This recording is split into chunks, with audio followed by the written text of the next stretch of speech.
जो भी सामने है उसको चुनौती के रूप में स्वीकार करिए। जैसा अनीस भाई ने कहा, बहुत मुझे अच्छा लगा कि आप कांग्रेस का ये सीट यहाँ होनी चाहिए। अरे हमारी तैयारी तो 80 सीट पे कांग्रेस को मजबूत करने की है कि हम 80 सीट पर कांग्रेस को मजबूत करेगा और ताकतवर बनाए।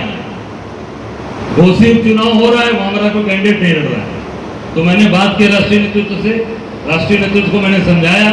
अब ये लोग कहा कि अखिलेश यादव अभी हमसे वार्ता करें या हमको पत्र भेजें। मैंने कहा देखिए, बार बार समाजवादी पार्टी और अखिलेश एक कहते हैं कि कांग्रेस पार्टी बड़ा मन करे, बड़ा मन करे, बड़े मन से आवे। तो हमने कहा इनका समर्थन अभी तक तो मांगा तो है नहीं, तो हम बड़ा मन कर देते हैं। तो कल हमने कहा कि बड़ा मन करके इनको समर्थन कर दो। हमारा हृदय कितना बड़ा है, कितना बड़ा दिल है। हमने कहा चलो भैया हमको समर्थन कर देते हैं। तब उसके बाद उनके प्रदेश अध्यक्ष का पत्र जारी हो रहा है कि सारे विपक्ष के दल के लोग हमको समर्थन करें। वो समर्थन तब मांगे जब हमने समर्थन दे दिया, मीडिया फ्लैश कर दिया।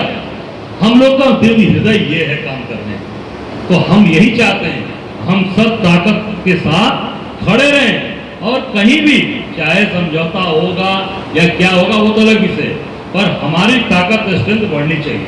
और हम आपसे वादा करते हैं हम पूरी ताकत लगाकर अपने कार्यकर्ताओं के लिए, चाहे टिकट का मामला होगा, चाहे सड़क पर उतर के लड़ना का मामला होगा, चाहे अपने दल के बड़े नेताओं से वार्ता करनी पड़ेगी, हम डटकर आपके लिए खड़े रहेंगे। आपसे ये वादा करते हैं, क्योंकि हमारा कार्यकर्ता अगर टूट जाएगा, हमारा कार्यकर्ता अगर बिखर जाएगा, तो फिर हम लाएंगे कहां से? हम किस जगह से लाएंगे? हम गुजरात से इंपोर्ट करके तो लाएंगे नहीं कि भैया गुजरात से इंपोर्ट करके लाओ। हमारे पास तो यही पावर है, सुल्तानपुर है, प्रतापगढ़, अमेठी, बनारस, गाजीपुर, बलिया, मेरठ, गाजियाबाद, ये हमारे पास ये ताकत। हमारे इसमें कार्यकर्ताओं को बांध के रखना है और आप सब ताकत के साथ खड़े हैं। वो दिखाया आपने 24 तारीख को कि हमारा एक एक साथी हमारे साथ खड़ा है। 24 तारीख को इलाहाबाद आप जो यहाँ से गए, जो लखनऊ की धरती पर गए और वहां पर जाकर जो वहां झंडा गाड़ा, अब वो चर्चा पूरे प्रदेश में, पूरे देश के अंदर है, पूरे देश के अंदर चर्चा गया कि भाई कौन आदमी आ गया प्रदेश का अध्यक्ष होके जिसने पूरे देश के अंदर चर्चा का विषय हो गया। यही ताकत दिखाने की जरूरत है। आप सब लोग लगातार अपने स्ट्रेंथ और ताकत को बढ़ाते रहिए, जोड़ते रहिए लोगों को, सुख दुख में खड़े रहिए, किसी की मदद करने से चूकिए मत। जैसा भी योगेश जी ने कहा कि मेरे एक अपनी पार्टी की कार्यकर्ता सरोज की मदद की, अरे वो हमारा कर्तव्य है। मैं अपना धर्म समझता हूं कि हमारा कार्यकर्ता अगर कहीं दुखी है, कष्ट में है, तो जो मुझसे हो सकेगा तन मन धन से उसके साथ हम खड़े रहेंगे, उससे पीछे नहीं रहेंगे। जो मेरे पास होगा, हम सुदामा को जैसे भगवान कृष्ण ने सतुआ लेकर आए थे, वो सतुआ खाने लगे, तो वो उस तरीके से हम सत्तू की पोटली लेकर चलेंगे। जो होगा एक एक चुटकी सबको देंगे।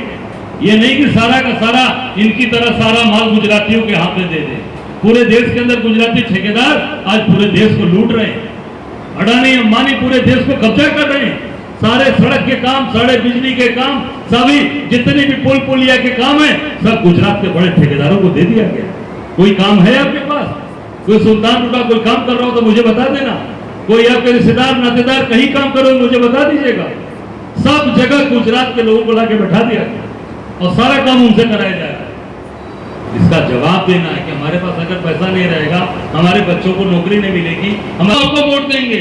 आप बार बार बेवकूफ बनाते हो। स्मृति ईरानी ने कहा नहीं 13 रुपए किलो चीनी देंगे, कहा था कि नहीं मीठी ने, मन से भाषण दिया था।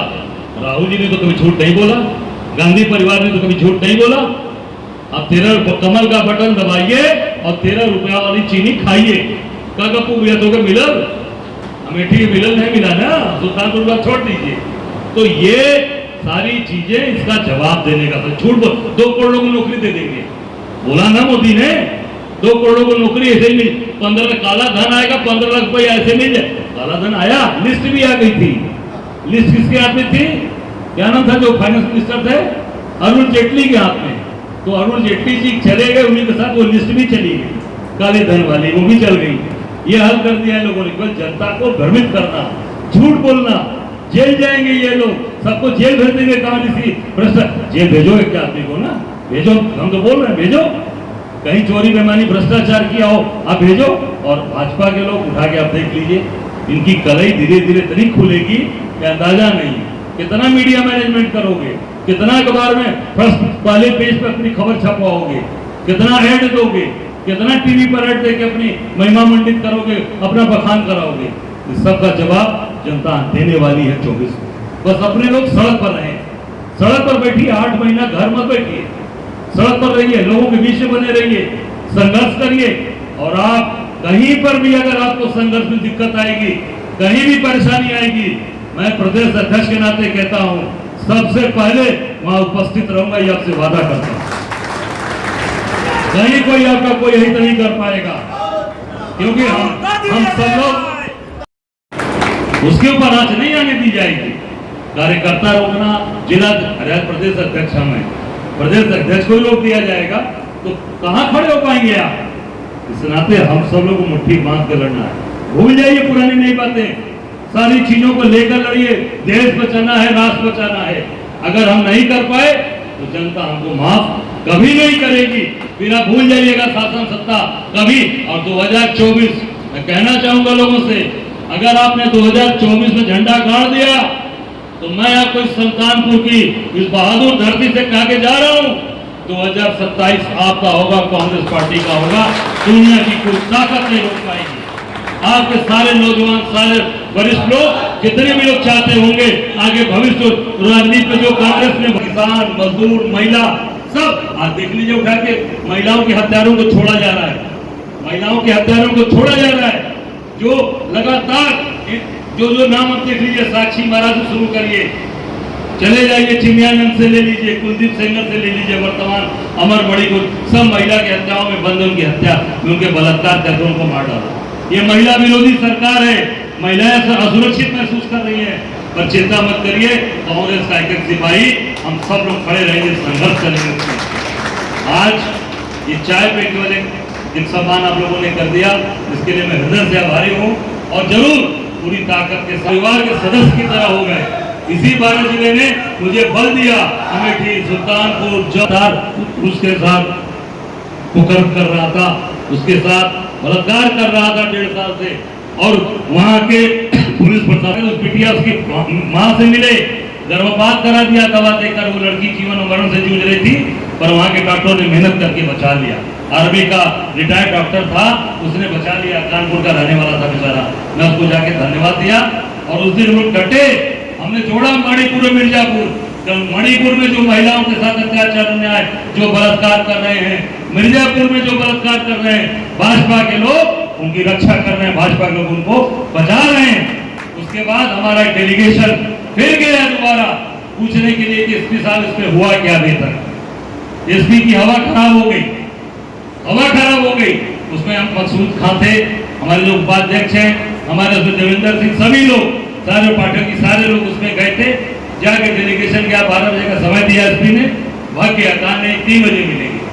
तो उस दिन 12 बजे उस भाजपा नेता को जब जेल भेज दिया कि हम बताएंगे क्या, मुंह छिपाना पड़ता, जब वो जेल भेज दिया उसके बाद 3 बजे मिला। और फिर वो कांग्रेस के नेताओं से गर्मा हुई। कांग्रेस के नेताओं ने एसपी के चैम्बर में उनकी बैंड बजा दी और ललकारा, कहा कि तुम्हारे ललकार में तो गिरफ्तार करके जेल भेजो हमको।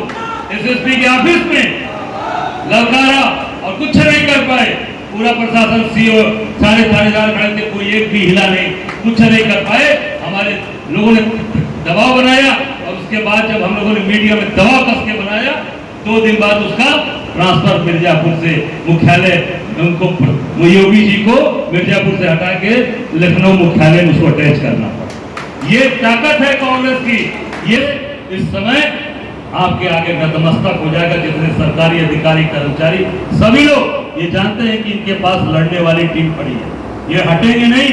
क्योंकि हम समाजवादी पार्टी के नेताओं की तरह और बसपा के नेताओं की तरह हमने कोई गलत कार्य या गलत चीजों में हमने कोई इस तरीके का कार्य नहीं किया। हम